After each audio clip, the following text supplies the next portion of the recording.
बराबरी वाला चिन्ह या फिर इक्वल टू साइन। तो हम में से बहुत लोग जानते हैं कि इस निशान का मतलब क्या होता है। जैसे कि मान लेते हैं कि हमें दे रखा है, यहाँ बाईं ओर लिखा हुआ है 1+1। तो हमने अक्सर देखा होगा कि हमें कुछ ऐसे दिया रहता है कि 1+1 ये बराबर होता है 2 के। तो अब बहुत से लोगों को ऐसा लगता है कि जब हमें कुछ ऐसी चीज़ दी हुई होती है तो हमसे एक सवाल पूछा जा रहा है। हमसे पूछा जा रहा है कि 1+1 ये कितना होता है, ये बताओ। और हम कहते हैं 1+1 ये बराबर होता है 2 के। लेकिन ये जो बराबरी वाला चिन्ह है, ये आपसे कोई सवाल नहीं पूछ रहा है। इस निशान का मतलब बस इतना है कि हमें दो संख्याओं की तुलना करनी है। अगर हम 1+1 लिखते हैं तो इसका असल में मतलब होता है कि ये पूरी चीज बराबर है 2 के। यहाँ पर इसे हम बड़ी आसानी से लिख सकते थे कि 2 ये बराबर होता है 1+1 के। और ये बात भी बिल्कुल सही होती, इसमें भी कोई गलती नहीं होती। यानी कि ये जो बराबरी वाला निशान है, ये बस तुलना करता है, ये कंपेयर करता है दो मात्राओं को। तो यहाँ पर हम 2 और 1+1 को जो है कंपेयर कर रहे हैं, हम इन दोनों चीज़ों की तुलना कर रहे हैं। और तुलना करने के बाद हम कह सकते हैं कि क्योंकि ये दोनों बातें आपस में बराबर हैं, तो हम यहाँ पर ये निशान लगा देते हैं। यानी कि ये बराबरी वाला निशान हमें बताता है कि इसके बाईं ओर हमारे पास जो कुछ भी दे रखा है वो दाईं ओर के बिल्कुल बराबर है। तो 2 ये बराबर है 1+1 के। यहाँ पर इस चीज को हम और भी कई तरीकों से लिख सकते थे। हम कह सकते थे कि 2 बराबर होता है 2 के। यहाँ पर जाहिर सी बात है कि 2 और 2 आपस में बराबर होंगे, इसीलिए हम इनकी तुलना कर रहे हैं इस बराबरी वाले निशान से। या आप इसे बस ऐसे कह सकते थे कि 1+1 ये बराबर होता है 1+1 के। तो ये बात भी बिल्कुल सही होती। इसी तरीके से अगर आप तुलना करना चाहते 1+1 -1 की, तो आप यहाँ से कह सकते थे कि 1+1 -1 ये बराबर होता है 3-2 के। और ये कैसे? तो 1+1 हो गया 2, और 2 में से अगर हम 1 घटा देते हैं तो फिर से हमें 1 मिल जाता है। और अगर हम 3 में से 2 घटा देते हैं तो यहाँ से भी हमें 1 मिल जाता है। यानी कि हमारे पास जो कुछ भी बाईं ओर है, वही ठीक चीज़ हमारे पास दाईं ओर भी है। इसलिए हम कह सकते हैं कि यहाँ पर ये दोनों ओर आपस में बिल्कुल बराबर हैं। तो अब मैं आपको मिलवाना चाहती हूँ संख्याओं की तुलना करने के और भी अलग तरीकों से। हमारा ये जो बराबरी वाला निशान है, ये हमें बस ये बताता है कि जब हमारे पास दोनों ओर बिल्कुल बराबर चीज़ें होंगी तो हम क्या करेंगे। लेकिन अब हम देखेंगे कि अगर हमारे पास दोनों तरफ बराबर चीज़ें नहीं हैं तो हमें क्या करना चाहिए और उनकी तुलना हम कैसे करेंगे। तो मान लेते हैं कि मेरे पास 2 नंबर्स हैं।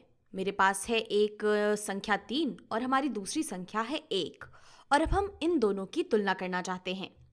तो ये तो हमें पक्का पता है कि ये दोनों बातें, यहाँ 3 और 1, ये दोनों अलग अलग चीज़ें हैं, ये अलग अलग संख्याएं हैं और ये आपस में बराबर तो बिल्कुल भी नहीं हैं। तो एक तरीका तो ये है कि मैं इसे ऐसे दिखा देती हूँ कि 3 और 1 ये बराबर नहीं है, ये हमारा बराबर नहीं है वाला निशान है। लेकिन मान लीजिए मुझे ये नहीं पता लगाना था कि ये आपस में बराबर हैं या नहीं। मुझे ये पता करना था कि 3 या फिर 1 में से हमारी बड़ी वाली संख्या कौन है।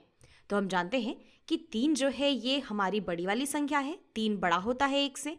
लेकिन अब इस बात को हम दिखाएंगे कैसे? तो एक तरीका तो ये है कि मैं यहाँ पर साफ साफ लिख दूँ कि जो 3 है, 3 बड़ा है 1 से। लेकिन इस तरीके से लिखना ये कुछ जच नहीं रहा है। हमें यहाँ पर एक तरीके का कुछ निशान चाहिए जो बड़ी आसानी से इस बात को बता दे कि 3 जो है हमारा 1 से बड़ा होता है। तो इसके लिए हम इस्तेमाल करते हैं हमारे ग्रेटर दैन या बड़े वाले निशान का।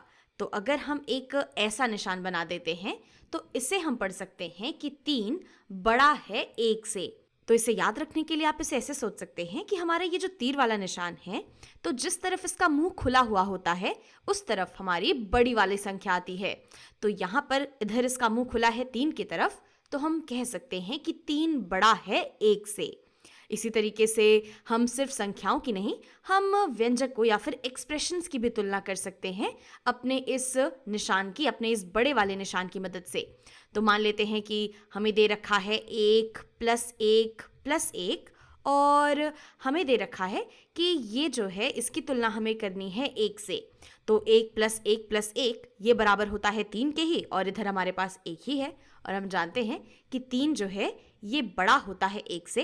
तो इस चीज़ को भी हम इस तरीके से लिखते हैं, यानी कि हम संख्याओं का, व्यंजकों का या फिर किन्हीं भी मात्राओं की तुलना कर सकते हैं अपने इस बड़े वाले या फिर ग्रेटर दैन वाले निशान की मदद से।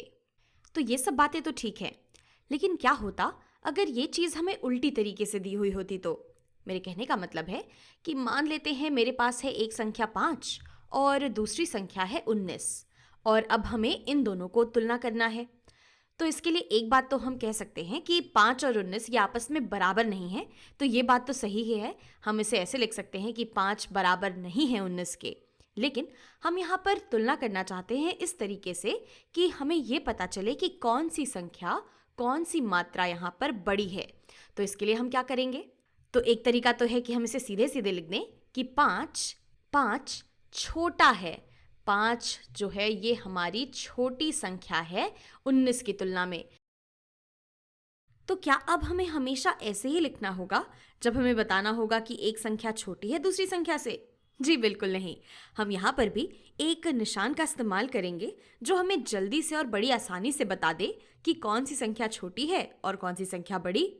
तो जाहिर सी बात है कि हम अपने इस बड़े वाले या फिर इस ज़्यादा वाले निशान का इस्तेमाल तो कर नहीं सकते, लेकिन समझदारी तो इसमें है कि अगर हम इस अपने बड़े वाले, इस ज़्यादा वाले निशान को पलट दे, तो अगर हम इसे कुछ इस तरीके से कर दे तो ये वाला जो हमारा निशान है ये है लेस दैन या फिर कम वाला या फिर छोटा वाला निशान।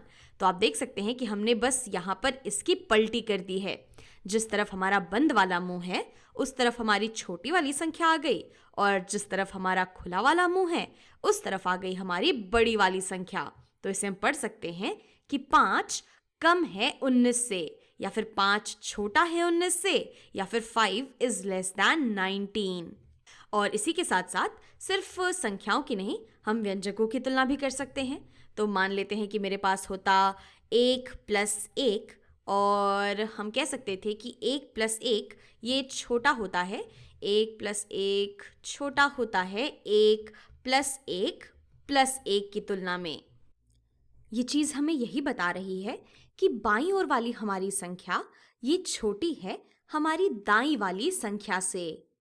तो अब हम जान गए हैं कि अगर हमारे पास अलग अलग संख्याएं हैं तो उनकी तुलना हम कैसे करेंगे।